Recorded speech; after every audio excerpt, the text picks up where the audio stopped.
Addiction for centuries has caused social, psychological, and physical harm affecting people of all ages, backgrounds, and socioeconomic status. And it continues to do so today, impacting individuals, families, communities, and ultimately all of us.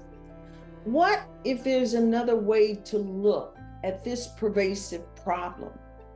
My name is Nikki Myers, and I'm a yoga somatic addictions recovery specialist, and I am beyond excited to offer an online workshop called A Yogic Perspective to Healing Addiction.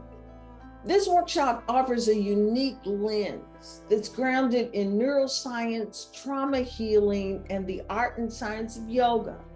It's a 6-hour workshop for yoga students and teachers, addiction treatment providers, community advocates, and those with the lived experience of addiction. Please join us in this exploration. Together, I believe that we can shift the paradigm and find ways to offer sustainable recovery from all addiction.